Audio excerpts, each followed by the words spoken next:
আউযু বিল্লাহি মিনাশ শাইতানির রাজিম। ক্বালা রাব্বি ইশরাহ লি সাদরি ওয়া ইয়াসসির লি আমরি ওয়াহলুল উকদাতাম মিন লিসানি ইয়াফকাহু কওলি। সম্মানিত দর্শক এবং শ্রোতাবৃন্দ, আপনাদের সকলকে জানাই সালামুন আলাইকুম।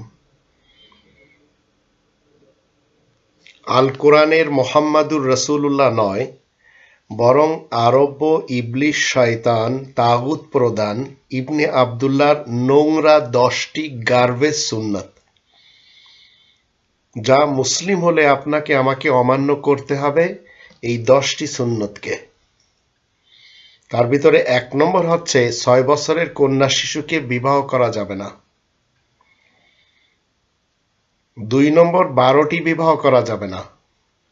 3 নম্বর রায়হানা এবং মারিয়া নামক 2টি গার্লফ্রেন্ড ইবনে আবদুল্লাহর ছিল, আমরা রাখতে পারবো না। 4 নম্বর 57টি যুদ্ধ করা যাবে না, কারণ এই যুদ্ধ করতে যেয়ে সেই লোকটি ওহুদের মাঠে দাঁত ভেঙেছিল। এই দাঁত ভাঙ্গা সুন্নত আপনার আমার জীবনে দরকার নেই।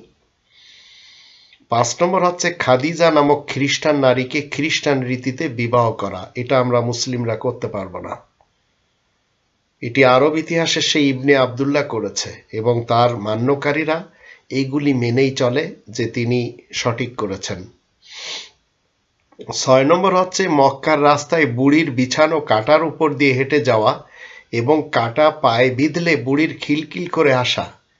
এই ধরনের সুন্নত আপনাকে আমাকে মানতে হবে না। 7 নম্বর হচ্ছে সুবাতা কওমের আবর্জনার পাশে এসে দাঁড়িয়ে প্রসাব করা। এটি আপনাকে আমাকে মানতে হবে না, কারণ এগুলি মুহাম্মাদুর রাসূলুল্লাহর পক্ষ থেকে সত্যায়িত করা না। 8 নম্বর হচ্ছে শহর এবং গ্রামের সকলের জন্য প্রসাব পায়খানায় যেতে 3টি ঢেলাকুলো ব্যবহার করা। এটি আমরা মুসলিমরা করতে পারবো না। আর 9 নম্বর হচ্ছে নিজের সাথে আবু বকর, ওমর, ওসমান, আলীর মতো 4 জন খলিফা রেখে চলাফেরা করা। এটিও আমরা মানতে পারি না। আর 10 নম্বর হচ্ছে নিজ এলাকা থেকে আল কিতাব পাঠকারী ইহুদিদেরকে বের করে দেওয়া। এগুলি সব ওই সমস্ত লোকেরা মেনে চলে যারা শিয়া, সুন্নি এবং সালাফি মুসলমান, কারণ তাদেরই কথিত শেষ নবী এবং শেষ রাসূল হলো আরব্য ইবনে আবদুল্লাহ। তাই রবের ইসলামী কিংডমে মুসলিম মুমিন হলে তাদেরকে মেনে চলতে হবে কোরআনের মুহাম্মাদুর রাসূলুল্লাহকে, যে নাকি অনগোয়িং প্রসেসে চলমান। 47 নম্বর সূরা মুহাম্মাদের 2 নম্বর আয়াতে বলা হচ্ছে, ওয়াল্লাযীনা আমানু ওয়া আমিলুস সালিহাত ওয়া আমানু বিমা নুযিলা আলা মুহাম্মাদ ওয়া হুয়াল হাক্কু মির রাব্বিহিম কাফারা আনহুম সাইয়্যাতিহিম ওয়া আসলাহা বালাহুম। আর যারা ঈমান এনে সংশোধনের কাজ করে আর আয়াত প্রচারের কারণে প্রশংসিত মুহাম্মাদের কাছে যা কিছু নাজিল করা হয়েছে কোরআন থেকে, সেসবের প্রতি যারা আস্থাবান, আসলে তা যে তাদেরই রবের পক্ষ থেকে সত্য সঠিকভাবে নাজিল হয়েছে, আল্লাহ তাদের দোষ ত্রুটি দূর করবেন আর তাদের অবস্থা শুধরে দেবেন। তো আপনি যদি কোরআনের মুহাম্মাদুর রাসূলুল্লাহকে বাদ দিয়ে মুহাম্মদ ইবনে আবদুল্লাহ ইবনে আব্দুল মুত্তালিব বিন হাশিমের সুন্নত মেনে জীবন কাটাতে চান, তাহলে কোরআন আপনার থেকে ছুটে যাবে। আর যারা মনে করেছেন এই 2 জন মুহাম্মদ এক জিনিস, তারা ভ্রান্ত মতবাদ নিয়ে আছেন। 3 নম্বর সূরা আলে ইমরানের 144 আয়াতে আল্লাহ বলেন, ওমা মুহাম্মাদুন ইল্লা রাসূল কদ খালাত মিন ক্বাবলিহির রুসুল আফা ইম্মাতা আও কুতিলান ক্বালাবতুম আলা আকাবিকুম ওয়া মান ইয়ানকালিব আলা আকিবাইহি ফালা ইয়াদুরুল্লাহ শাইআ ওয়া সায়াজজিল্লাহু শাকিরিন। আর আয়াত প্রচারের কারণে প্রশংসিত মুহাম্মাদুল একজন বার্তাবাহক রাসূল ব্যতীত আর কিছুই নয়। মুহাম্মাদের পূর্বে সকল বিশেষ বার্তাবাহক রাসূলগণ অতীত হয়ে গেছে। তাই সে যদি মৃত্যুবরণ করে অথবা তাকে কতল করা হয়, তাহলে তোমরা কি পিঠ ফিরে যাবে? যদি কেউ পিঠ ফিরে যায়, তাহলে তাতে আল্লাহ তাআলার কিছু মাত্র ক্ষতি হবে না। আর যারা কৃতজ্ঞতা প্রকাশ করে এমন বান্দাদেরকে আল্লাহ শীঘ্রই পুরস্কার দিবেন। তো আয়াত প্রচারের কারণে প্রশংসিত ব্যক্তি হচ্ছে মুহাম্মদ, অনগোয়িং প্রসেসে জীবিত। তার জীবন শেষ করে চলে যায় অথবা তাকে হত্যা করা হয়,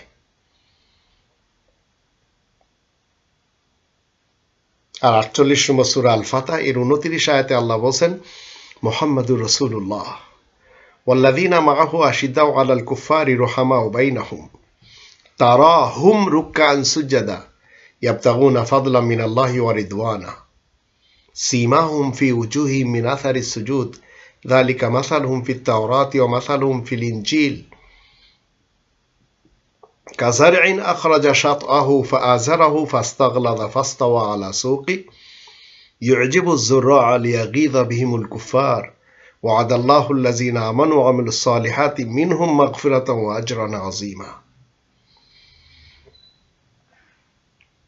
আয়াত প্রচারের কারণে প্রশংসিত মুহাম্মদ আল্লাহ তাআলার বার্তাবাহক রাসূল, আর যারা তার সাথে সম্পর্ক রাখে তারা আয়াত গোপন করার কারণে অবাধ্য কাফেরদের মোকাবেলায় খুবই তৎপর হয়, আর নিজেদের মধ্যে তারা বড়ই রহমদিল হয়। তাদেরকে দেখবে কখনো তারা রুকু করবে, আবার কখনো সেজদা করবে, আর তারা আল্লাহ তাআলার সাহায্য সামগ্রী ও সন্তুষ্টি লাভের জন্য সচেষ্ট থাকে। তাদের পরিচয় পাওয়া যায় বিশেষ সুসংবাদ আল ইনজিলে, বিশেষ আইন আর তাওরাতে, যালিকা মাসালুহুম ফিত তাওরাতি ওয়া মাসালুহুম ফিল ইনজিল। ঠিক যেমন ফসল ফলার জন্য বীজ অঙ্কুর বের করে, তারপর সেটাকে শক্তিশালী করে তোলে, তারপরে সেটা সোজাভাবে দাঁড়ায়, আশ্চর্যজনক ফলন্ত ফসল যা দেখে কৃষকের মনে আনন্দ হয়। আল্লাহ ওয়াদা করেছেন তাদের সাথে, যারা তাদের মধ্যে ঈমান আনবে আর সংশোধনের কাজ করবে তাদের জন্যই তো ক্ষমা এবং বিরাট পারিশ্রমিক রয়েছে। তো এই মুহাম্মাদুর রাসূলুল্লাহ সঙ্গী সাথী আপনাকে আমাকে হতে হবে। আর 33 নম্বর সূরা আল আহজাবের 40 নম্বর আয়াতে আল্লাহ বলেন মা কানা মুহাম্মাদুন আবা আহাদিম মির রিজালিকুম ওয়ালাকিন রাসূলুল্লাহ ওয়া খাতামান নাবিয়্যিন ওয়া কানা আল্লাহু বিকুল্লি শাইইন আলিমা। আয়াত প্রচারের কারণে প্রশংসিত মুহাম্মদ তো আর তোমাদের মধ্যেকার কোনো পুরুষের বাবা দাদা নানা পরনানা নয়, কিন্তু মুহাম্মদ তো আল্লাহ তাআলার প্রেরিত রাসূল, বার্তাবাহক রাসূল এবং সকল বিশেষ খবরদাতা নবীদের সিলমোহর, আর আল্লাহ তো সবকিছুই বেশ জানেন। তো আয়াত প্রচারের কারণে প্রশংসিত মুহাম্মদ কোনোদিন 6 বছরের কন্যা শিশুকে বিবাহ করবে না, 12টি বিবাহ করবে না, রায়হানা এবং মারিয়া নামক 2টি গার্লফ্রেন্ড রাখবে না, 57টি যুদ্ধ করবে না, ওহুদের মাঠে দাঁত ভাঙবে না, খাদিজা নামক খ্রিস্টান নারীকে খ্রিস্টান রীতিতে বিবাহ করবে না, মক্কার রাস্তায় বুড়ির বিছানো কাটার উপর দিয়ে কখনো হেঁটে যাবে না, সুবাতা কওমের আবর্জনার পাশে এসে দাঁড়িয়ে প্রস্রাব করবে না, শহর এবং গ্রামের যেখানেই থাকুক না কেন প্রস্রাব পায়খানা যেতে 3টি ঢিলা কুলুপ নেবে না, নিজের সাথে আবু বকর, ওমর, ওসমান, আলীর মতো 4 জন খলিফা রেখে চলবে না, আর নিজ এলাকা থেকে আল কিতাব পাঠকারী ইহুদিদেরকে বের করে দিবে না।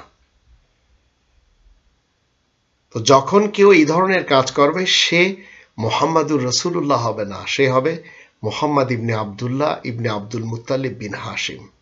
তাই আসুন আমরা অন্তত এই 2 মুহাম্মদ সত্তার মাঝে অন্তত এতটুকু আমরা যেন করতে পারি যে পার্থক্য কোরআন বলে দিয়েছে, একটি কোরআনের মুহাম্মাদুর রাসূলুল্লাহ আর একটি ইতিহাসের মুহাম্মদ ইবনে আব্দুল্লাহ। এই দুটিকে যখন আপনি এক করবেন তখন আপনি শিরিকের দলে ফেসে যাবেন, শিরিকের আবর্জনায় আপনি ফেসে যাবেন। আল্লাহ আমাদের সবাইকে শিরিক মুক্ত জীবন কাটানোর তৌফিক দান করুন।